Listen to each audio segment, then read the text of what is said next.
She is charged with high treason.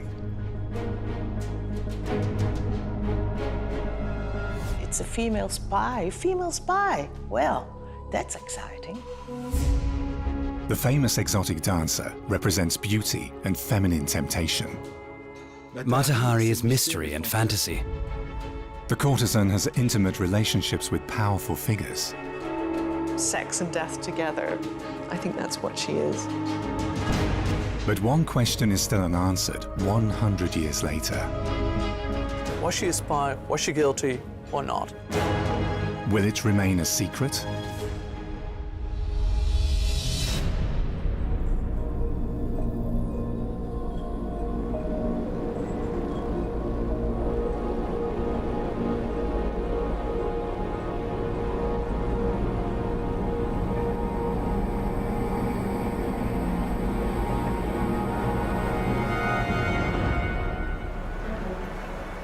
Paris, February 1917. World War I has been ravaging Europe for 3 years. In the Palais de Justice, one of the most famous women of the era is brought to the investigating magistrate for questioning. Mata Hari was surprised when she was arrested because she was convinced she could wiggle her way out of any situation. Will she succeed?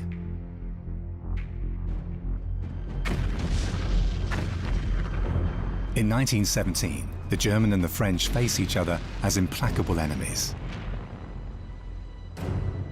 The initial enthusiasm for war gave way long ago to revulsion at the constant horrors. Mata Hari was arrested at a time when one looked for spies absolutely everywhere. One must remember it was 1917. There were hundreds of thousands of deaths every month and no progress. As the French army was not defeated but couldn't manage to win, public opinion was convinced that there were spies within. But this woman, who was in close contact with men in senior positions,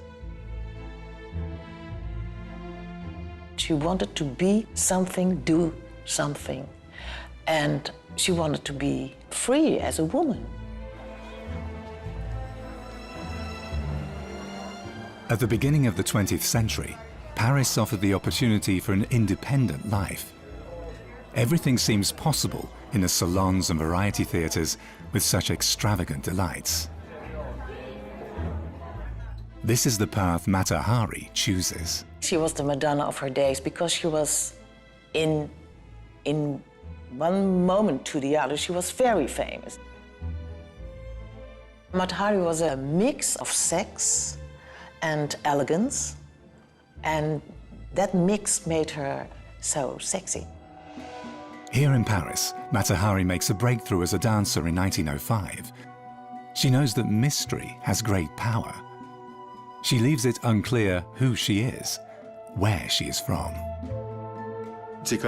All the same, she was a woman who revolutionized her era because she invented the striptease and played on the subconscious, in particular with men.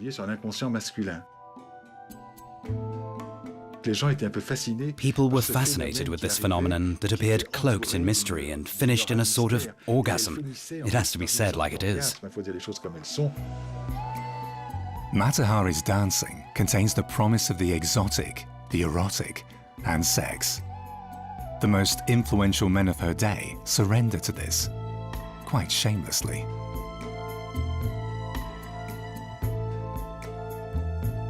She was always incredibly self-conscious about how she was being viewed, how people were looking at her. But she did, I think, what we all desire to do, which is to live out our fantasy, to just do something completely outrageous and to pull it off. This woman, made famous through her body, appeals to people's fantasies to this very day.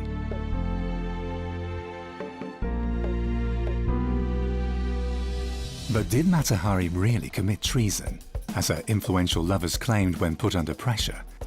Is she guilty of that charge? I met Mata Hari when I was extremely young, because my great-grandfather was the prosecutor at her trial. Mata Hari will spend 6 months in the Palais de Justice, fighting to save her neck. She's interrogated 17 times. If you believe that the French were really looking for a spy and they believed that she could be that spy, then she had a chance. The most sexy part of her story is indeed the myth. To fully understand the myth and the entire story, you really do have to know the girl behind the myth. Sexy is hardly the word to describe the Dutch province of Friesland, or the small town of Leeuwarden, looking just the way you might imagine. It's in these dreary surroundings that Mata Hari is born on the 7th of August, 1876. And there's nothing at all oriental about her name, Margarethe Zeller. Her father owns a shop and soon makes quite a fortune on the stock market. Her father was a pathological liar too. He called himself a baron and made people believe that he was of aristocratic origin. He was someone who always over-exaggerated his importance, who always lived in a never-never land. Adam Zeller loves his daughter.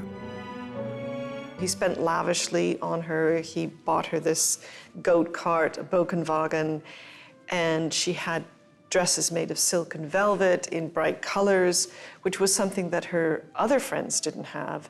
And one of her school friends remembered her as being an orchid amongst a sea of buttercups, which I think is a wonderful kind of symbol. So life began and she was very much adored by her father. And then there were these series of tragedies. So her father loses his money, her mother dies. 16-year-old Margarethe is left with an uncle and aunt.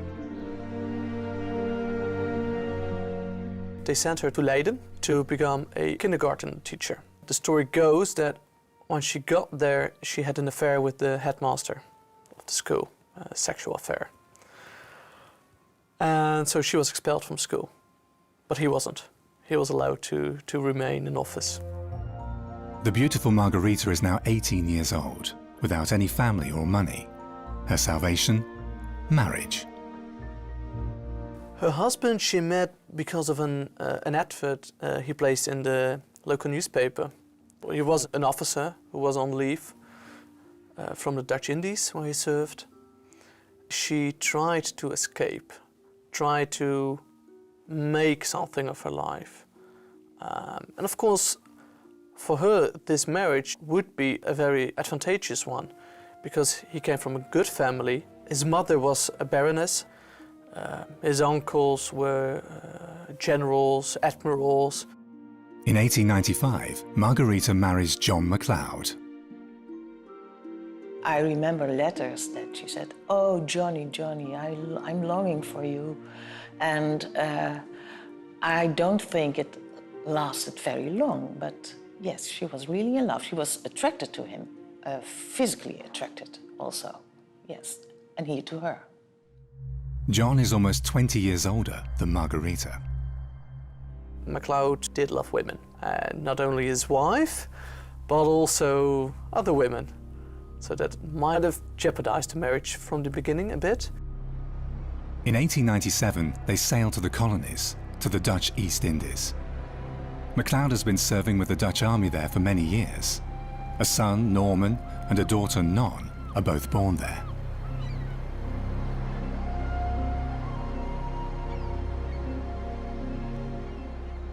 There is that image of her on the Princess SS Amalia when they're going off to the Dutch East Indies for the first time.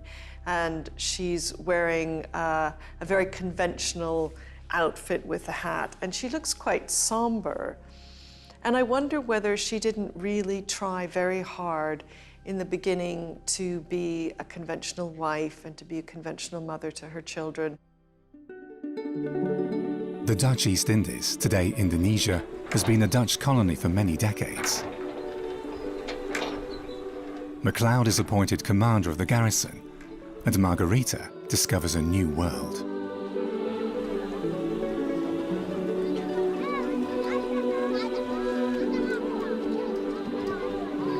It must have been this extraordinary adventure for her to go off to the Dutch East Indies to observe the dancers, and she became involved in an amateur dramatics society. But the downside of all of that was that they were living in a military garrison, and I think that she was probably also much younger than a lot of the other wives, and her husband was very jealous. Margarita is an avid letter writer. It's only recently that letters have emerged which record the agony of her marriage. One Sunday afternoon, he went completely wild and almost killed me with a bread knife. Our doctor calls it tropical fever. Other people simply describe it as sadism.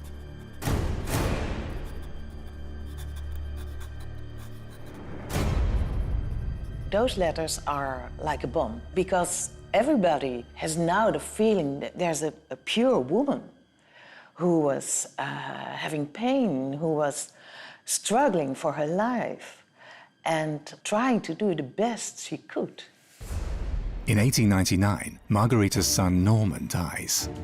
For a long time it was believed he had been poisoned by natives, but her letters suggest another cause of death. Margarita describes how her husband infected her with venereal disease. Her daughter is also treated with mercury, at that time a common treatment for syphilis. That would explain the boy's premature death.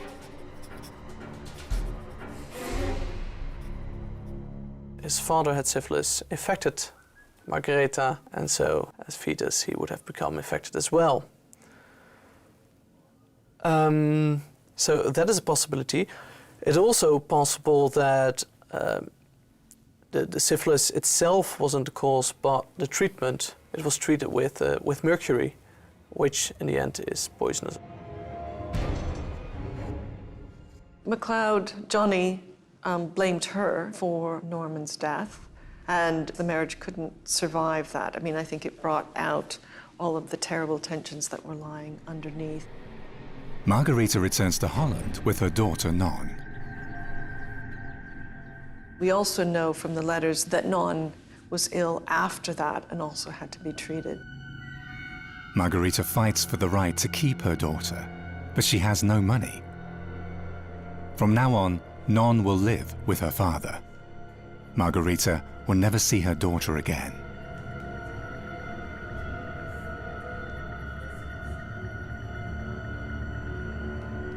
She actually says in the letters that Non and being a mother is what keeps her from sort of sliding into a position of being a courtesan.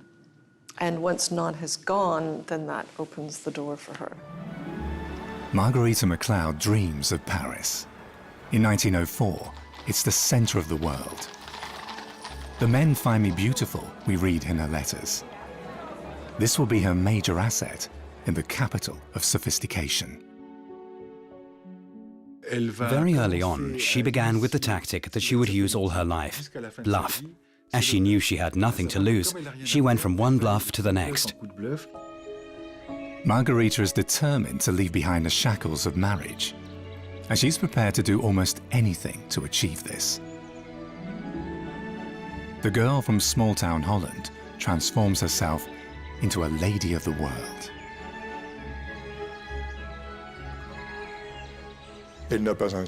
She had no money. She had spent the money earned in Holland with her charms on new outfits and cases that made her look like a wealthy woman. She entered the Café de la Paix and instantly became the center of attention for Parisian society.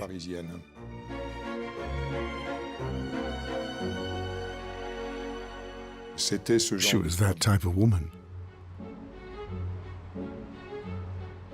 The high society salons and restaurants appeal to Margarita. That's where she wants to be, and she will succeed.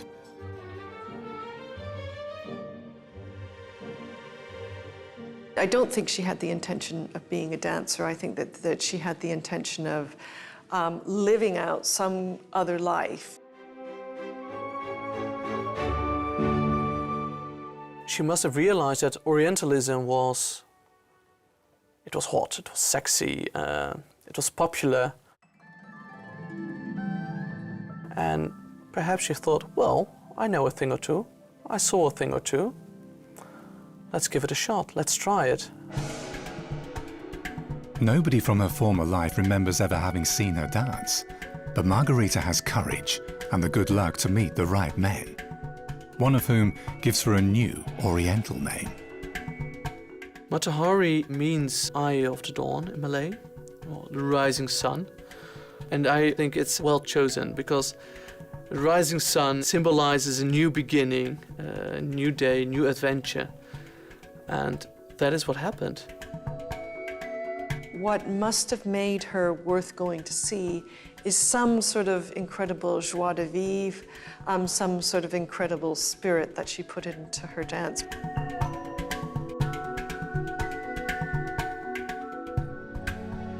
It couldn't have been because of her technical ability, because she didn't seem to have much. So she must have had something. Margarita Zeller from Leeuwarden isn't content with merely adopting the exotic name Mata Hari. She invents a new art form to go with it: exotic nude dancing. A beautiful photograph, beautiful headwear. Her personal album brings to life the magic and all the tricks of this fascinating woman. There is still one veil beneath, well, so you can't see anything really, but the illusion is that she's naked.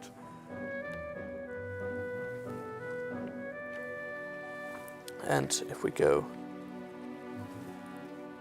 over here, it's rather nice. You can see her in another pose, and the last veil, she's dropping it.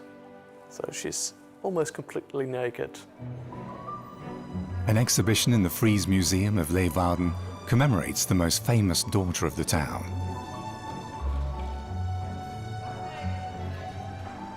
Mata Hari's personal albums are here. On these pages, she stuck all the photographs and clippings of her spectacular career.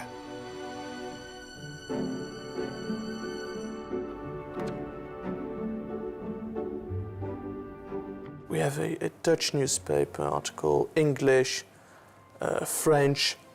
There are some Italian articles in here, Spanish as well, a few German articles, because she danced in Berlin, she performed in Vienna, she danced at the Scala Theatre in Milan.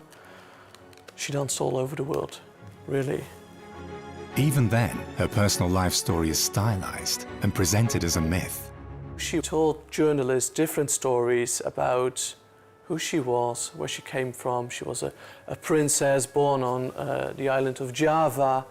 She had an English father, married a Scottish nobleman, a variety of different stories, but always with elements from her own past that really happened, but just made up into a completely different story or different stories. And I think these stories, well, they helped her, obviously.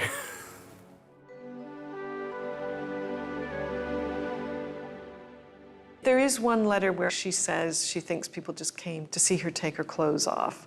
But I don't think that is enough of an explanation, because other women began to take their clothes off on stage as well. I think it must have been something more than just showing off her body. And I think you can see that even from the photographs. I mean, she certainly looks extraordinary. And you do get a sense of this very powerful personality, almost like she's impersonating something on stage. Paris in the early years of the 20th century becomes her stage. This is the only known film footage of Mata Hari. That was paramount for her to be accepted in society, preferably high society, of course, because she would have regained what she lost when the father went bankrupt. She was accepted in Parisian high society and German high society and everywhere in Europe. She went to the horse races, and she lived as a socialite. Mata Hari, the girl from a small town, leads the life of a society lady. She's extremely beautiful, corresponding precisely to the standards of the day, and well aware of it. There are people who are saying because she was abused by her husband, she couldn't have enjoyed having sex with other men, but, well, I think you must enjoy it a bit to do it as many times as she did. The men throw themselves at Mata Hari's feet. She allows this, and she enjoys it. My understanding of a courtesan is that that is someone who strikes their own deal around the selling of sex. So she doesn't have a pimp, and there was only a certain class of woman who would do that. And actually, there was a lot of sex for sale in Paris at the fin de siècle. Mata Hari permits wealthy men to keep her. They finance her magnificent clothes, fine jewelry, racehorses, and houses. There were different lovers, but each of them was a member of high society and directly or indirectly very influential. Paris, the city of love. For Mata Hari, the city of lovers. They include influential government ministers, aristocrats, industrialists, the super rich, French, Spanish, Italian, and German.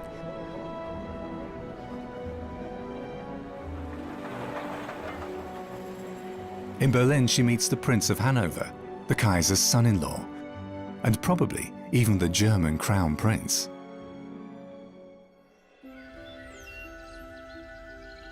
Mata Hari meets her admirers quite openly, showing a preference for men in uniform.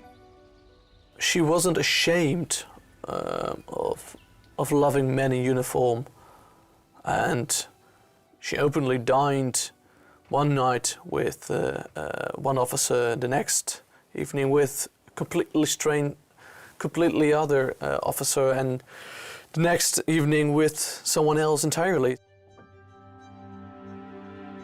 But time takes its toll. A few more years and Mata Hari will be well over 30. Her infrequent performances now bring in less money.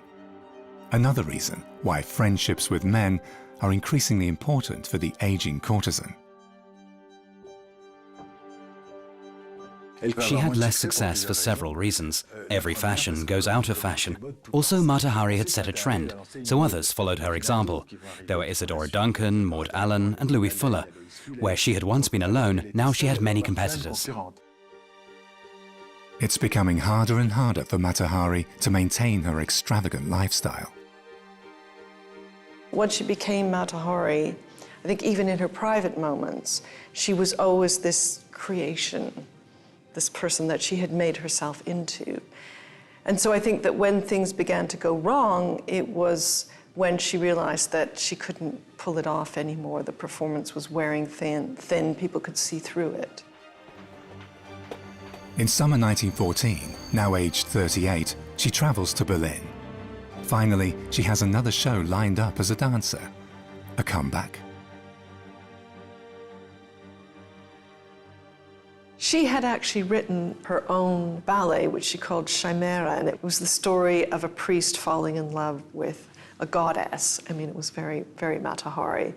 But, you know, she'd written it herself. She'd got this long run at the Metropole Theatre, and this is going to be her big comeback. But unfortunately, of course, the war breaks out, and there's another story. On the 3rd of August 1914, the German Reich declares war on the Republic of France. World War I is just a few days old. It will develop into a bloodbath the like of which the world has never seen. At the exact moment the war broke out, she was having dinner with the chief of police, who was also a lover of hers. Interesting small fact, but... The show is cancelled. Though unpolitical herself, she is trapped between the two sides. She became a persona non grata in Germany. She was considered a foreigner by the Germans as she had lived 10 years in France.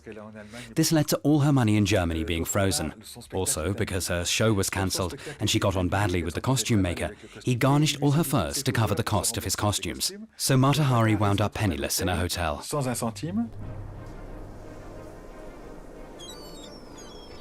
The only thing left for Mata Hari is to go home. A benefactor in Berlin pays for her journey to The Hague. She will live in Holland for almost a year, working as a fashion and photographic model.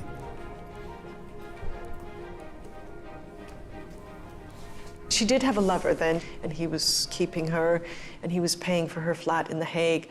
But I think she was very bored, and I also think that it must have been extremely uncomfortable for her to have to come back to Holland. I mean, she wasn't living with her daughter, she didn't have any contact with her daughter. She didn't really have a life in Holland anymore. What Mata Hari doesn't know is that she's been under observation for a long time. From London. Her name first appears in the files of the British Secret Service in 1915. They did know something because they had had a report from one of their agents in Holland about her. They didn't have any evidence, but she was a sort of person of interest. But then again, you have to remember the context of the time. I mean, people were picked up for collecting seaside postcards. After all, Mata Hari was in Germany when war broke out. So is she working for the Germans? The countries that are at war see spies everywhere. Women in particular come under suspicion. There's this idea of the female spy, you know, the lady in the hat, sitting on a train, you know, sort of taking notes as people talk. Wouldn't this Mata Hari, who knows everybody, everywhere, be eminently suited for espionage? The British don't have any proof, but in the nervous atmosphere of the war years, suspicion alone is enough.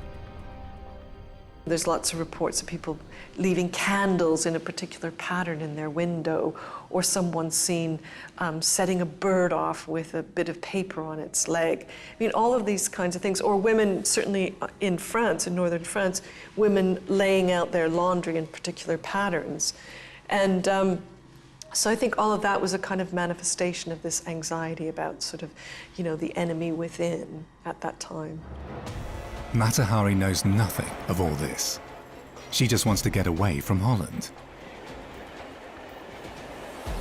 She longed for Paris, she missed Paris. When you live in The Hague and you know how it is in Paris, well, you don't hesitate, you go back to Paris. In June 1916, after a long and arduous journey, she arrives back in Paris. Mata Hari didn't understand that things had changed between the Belle Époque, where everything was permitted and where women were queens, and the First World War, where male morals regained importance and where one should always tell the truth.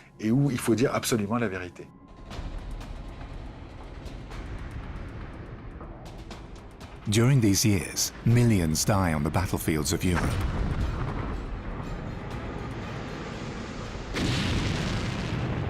To this day, the First World War is considered one of the biggest catastrophes of the 20th century. Paris is a mere shadow of its former self.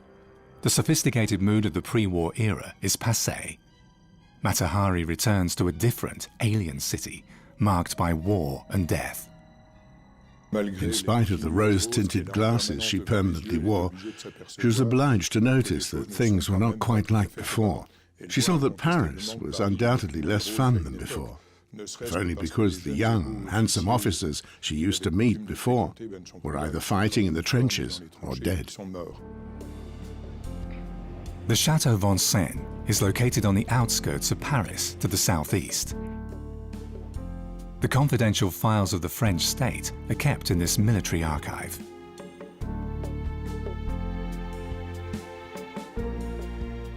I was lucky to get the authorization to work on Mata Hari's file. That's how I got my hands on a file that is about 1,000 pages long. And I must say that the file is absolutely exciting and moving. Most of them are not released to the public for 100 years. Interrogations, surveillance records, photographs, Mata Hari's personal letters.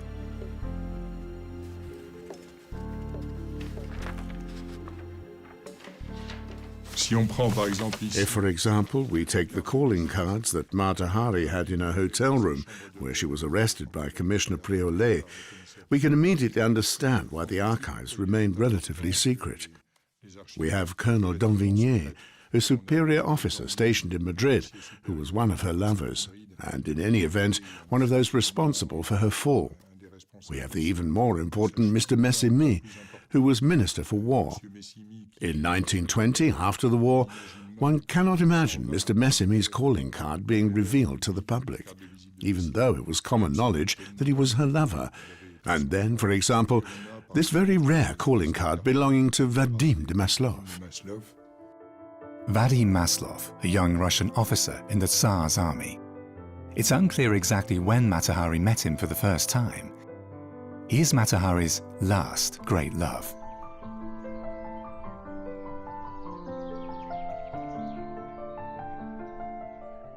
By the time she meets Vadim de Maslov, she does want to give up the kind of life that she's been leading. It's not a great life, really, because she's very peripatetic.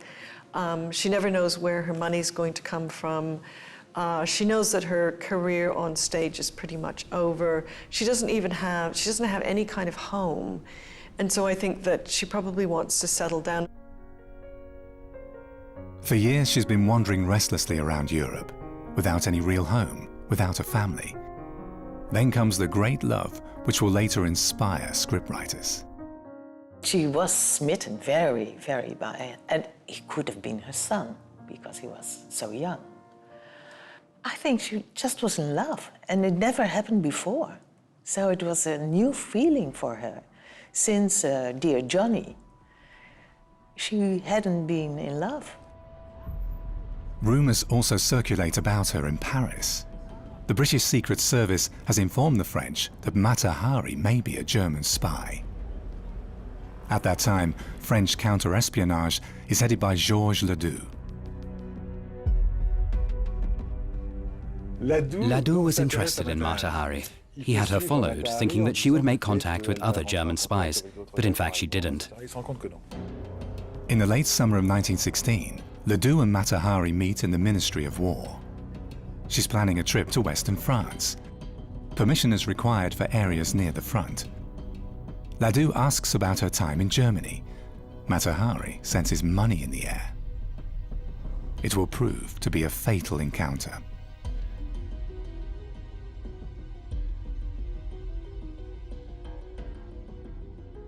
She suggested that she could work for the French. In return, she asked for about 1 million francs, which is an incredibly large sum of money. It's insane. But yeah, she offered, I can spy, I can work for you, I can help you to obtain some information. Ledoux accepts this offer. Exactly why is not clear. But for several months now, France has been on the brink of defeat and is desperate for success, while the dancer needs money for her lover. Mata Hari's plan was to marry Vadim de Maslov. Her espionage plans were a little more complex. She first offered Ledoux to go to occupied Belgium to steal the movements of the German armies. Her scoop here was that she was to once again meet the Duke of Cumberland, who was in fact the Prince of Hanover and the cousin of the German Emperor, and convince him to break away from the German alliance to join the English, thus provoking civil war in Germany. This meant that Mata Hari was in absolute dreamland, and that her love led her to believe that anything was possible. Margarita Zeller MacLeod, alias Mata Hari, has found a new role. She was playing a spy, like she was playing a dancer, she was playing a courtesan. It was playing all her life. Yes, I think she enjoyed playing so much. The would-be spy embarks on her adventure. She invented herself anew every time. That worked wonders with the press. It was much more serious later when she was in the spy network. If you tell police or customs officers that you're one thing and then another, then they will either think that you're mad or a spy and then arrest you immediately. Mata Hari plans to reach Belgium by ship via Spain and Portugal. But she doesn't get further than Great Britain. In November 1916, she's arrested in the port of Falmouth. It's a mistake. She's believed to be a different German spy, Clara Benedicts. The name Margarita Zeller is entirely unknown to the British. But they soon realize who they're dealing with, Mata Hari. She travels like a society lady, as noted in great detail by the British Secret Service. She's traveling around Europe, there's a war on, and she has these 10 trunks of luggage. And there were all these items that were listed, you know, everything from her riding boots to her cigarettes to her costumes.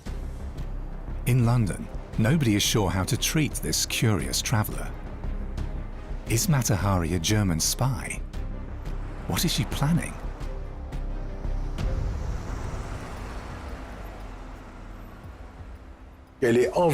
She was sent to Scotland Yard in London. She should have remained discreet, but Mata Hari told them she was in fact a French spy hired by Ladoux. The British inform Ladoux. Ladoux writes back that he has long had suspicions about her and only recruited her as a ploy. Ladoux, distraught, realized that he'd stepped on a mine with Mata Hari, who in fact could be a German spy. Ladoux was a scoundrel. He committed her without wanting to commit himself and without wanting to pay her. Mata Hari is sent back, via Portugal again, and Spain to Paris. She arrives there in early 1917 and once again is placed under round-the-clock surveillance. You have the 2 inspectors who are following her around Paris, and they describe very poignantly one night when she's sitting alone in the hotel restaurant and she's crying. And I think that the fact that she's doing that openly suggests that she knew that things were very, very serious, and she hadn't heard from Vadim. So it's almost like all of these things are piling up. As dawn breaks on the 13th of February 1917, the police come to her hotel room. Mata Hari is arrested and taken straight to the examining magistrate, Pierre Bouchardon.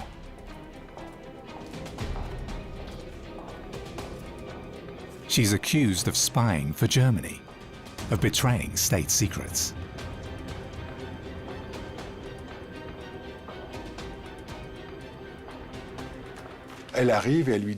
She came in and said, "Listen, I'm an agent for the French secret services. Your information is wrong, so let's stop everything here."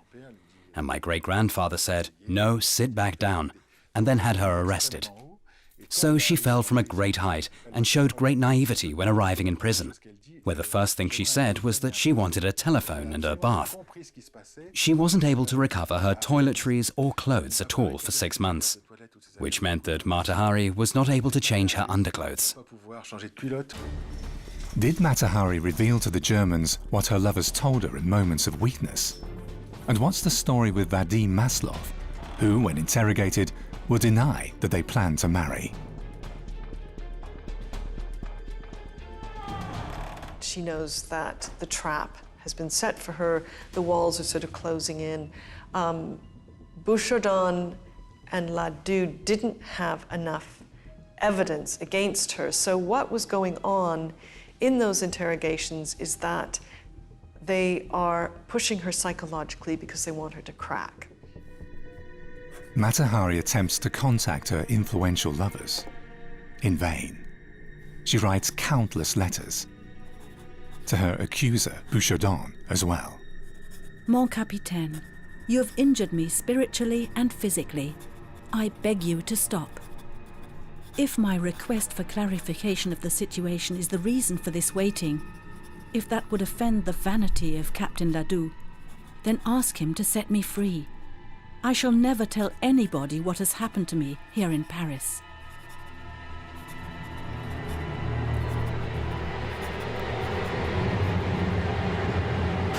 On the battlefields, French soldiers are dying. The war could end badly for France. Are Ladoux and Bouchardon simply looking for a scapegoat? She's interrogated a total of 17 times. Again and again, she denies everything.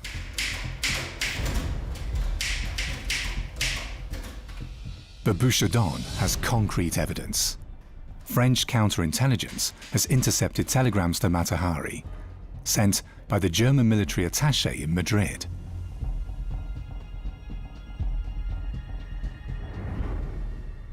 Ce cablogramme permet d'être sûr que Mata Hari... This telegram conclusively shows that Mata Hari, alias H21, was a German spy. Why? Because contrary to all the rules of espionage, the telegram enables her to be clearly identified. There are the lists of the sums that she received from Germany, the banks where she collected this money, even the name and forename of her servants, the faithful Anna Lütjens. In short, upon reading this, as Bouchardon read with joy, one is sure of one thing. H21 equals Mata Hari equals German spy. On est sûr d'une chose, H21 égale Mata Hari égale agent allemand. But is this conclusive evidence that she was spying on France? Let's take a look at her last long journey. At the end of 1916, the British sent Mata Hari back to France via Portugal and Spain. She stops off in Madrid, and she remains there for several weeks. And among the people she meets is the German military attaché. According to what she said during the interrogations with Captain Bouchardon, is she wanted to continue her mission. And she said, if I can't do it in my original mission, then I'll do it here in Madrid. So what she did is she got in contact with the German military attaché, Major Kaller, and she tried to obtain some information. Well, that is what she said she did. Even in Madrid, Mata Hari only does what she's been doing for a long time. She meets men. This is indicated by the files of the British Secret Service, which is also watching her there. Several meetings with Major Kaller are recorded. She tried to obtain information from Kaller to report it to Ladoux. But Mata Hari was totally naive, and when staying at the Ritz, wrote all of this to Ladoux and asked what else he needed. What she didn't know was that the whole Ritz staff, in particular the postal staff, were German secret agents. Which meant that Kaller, as soon as Mata Hari gave in her letter at the desk at the Ritz, even before Ladoux received the letter, immediately learned that Mata Hari was in fact a French agent making a fool of herself. And Kaller would get his revenge. Under interrogation, Mata Hari insists she only wanted to extract information from the German military attaché, Kaller, for the French. But the question remains, are these telegrams revenge on the part of the Germans? Or were the telegrams forged by the French? These telegrams were sent in a code that the Germans knew the French had already cracked. So they knew they could decipher the contents. The problem with these telegrams is that we don't know if any original telegrams still exist. We only have the French translations. So perhaps it almost is too beautiful, too good to be true, these telegrams as evidence. What motive could the French have for forging telegrams from the German military attaché? Is Mata Hari the victim of political intrigue?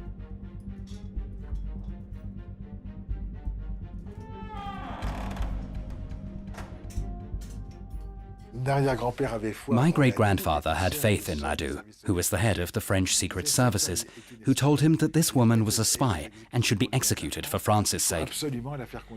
Unfortunately, it was easy to prosecute Mata Hari, as she had committed many errors. Mistakes like this. On the 23rd of June 1917, she's interrogated again.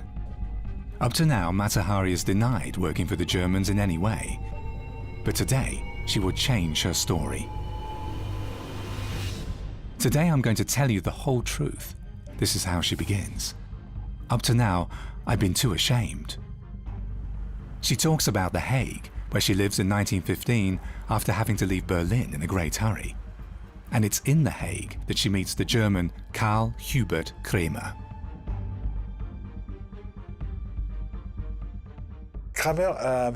Kremer, who was the German consul in Amsterdam, was in fact the head of the German secret services in Amsterdam. Kremer was no fool and knew who Mata Hari was. He observed her and saw that she was bored to death and knew quite well that she was an important Parisian celebrity. Mata Hari very much wants to return to Paris. The German offers her 20,000 francs if she works as a German spy in France. She can always use money, as Mata Hari explains during interrogation. Her codename is H21. By the time she meets Kramer, who was the German consul in The Hague, I think that this is probably when the notion of her operating as a spy first presents itself. And I think that, you know, various things go on in her head and she thinks, oh, I could do that. I really could do that. When questioned, she admits to having received further payments from the Germans. And yes, she really was H21. This is the end for Mata Hari. I think when she says, today I'm going to tell you the truth, and tells them about the money that she received from Kramer, I think that is her absolute undoing, because that was the evidence that they needed to say, look, here we've caught this spy red-handed, and she's actually confessed to spying for the Germans.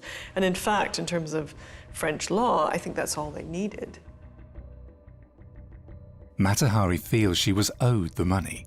After all, when war broke out, she was obliged to leave her jewelry and furs in Berlin. In the German military archives, there's a report compiled by a senior German counterintelligence officer in the 1930s. It mentions Mata Hari, H21, and the writer of the report describes H21 as the most intelligent woman he has ever encountered.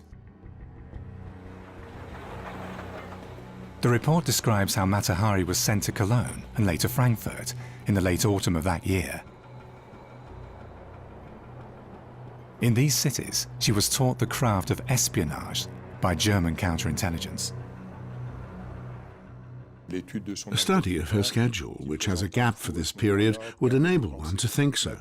Mata Hari did speak of this, but at another time. There is a permanent struggle between the truth, the probable, and falsehood. Major Gem's report was compiled long after Mata Hari's trial, and as evidence, it's certainly questionable. There is no evidence at all proving that she had any spy training. It could have been that there was evidence, but again, during the wars, it could have been destroyed, or they destroyed it themselves. You don't know. But whether she underwent training or not, one thing is clear. To do justice once and for all to everything that has been said and written about Mata Hari, none of the information delivered was of any value to anyone, neither the French nor the Germans. But Mata Hari made it easy for her accusers. Not only was she involved with Germany, she was also involved with French counterintelligence and also suspected by the English. Normally, in a war situation, you would try to don't interact with any of the major players, keep out of it all, keep a low profile, and don't get in any trouble. And she was in trouble with not one, not two, but three major players in this conflict. And that is, well, you're asking for trouble, let's put it that way. She was the worst spy in the world and wound up being the symbol for the best spy.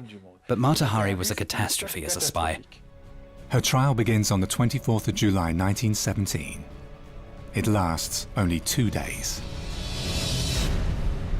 The death sentence is unanimous. The story goes that on the day of the execution, she was brought out, stood in front of the firing squad, and she refused to be blindfolded.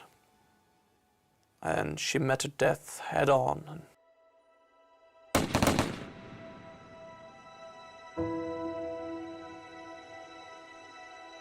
That was on the 15th of October, 1917. The war continues for more than 1 year. Nobody wants Mata Hari's body, but her life immediately becomes the material for a whole range of myths. Remember, her trial was held in camera, so there was a kind of vacuum of information about what she'd actually done. There wasn't a lot of press coverage. The press weren't allowed to the execution. There was only a few reports that came out, and there was no grave. So there were these rumors that spread around Paris that she'd appeared in front of the firing squad in a fur coat, and she flung it open, and her body was so beautiful that the men misfired. There was another report that one of her Spanish lovers appeared from the woods on a horse and swept her up and took her away. The exotic temptress Mata Hari is a victim of men, of international politics, but above all, of her own personal hubris. And yet, it is this sad end that makes her unforgettable. Mata Hari was lucky, twice lucky in fact. Firstly, she was lucky to die while still young and beautiful. If she had died a wrinkled 60, I fear she would have been forgotten. Secondly, she was lucky to become a universal myth, which means that her guilt may be debated forever. Later, films and books will embellish the life story of Mata Hari, and the most beautiful actresses will play her. In this way too, the myths overshadow the real person of Margherita Zeller. She fulfilled what she always dreamed of, becoming one of the greatest stars. This dreadful story transformed her into what she always dreamt of being.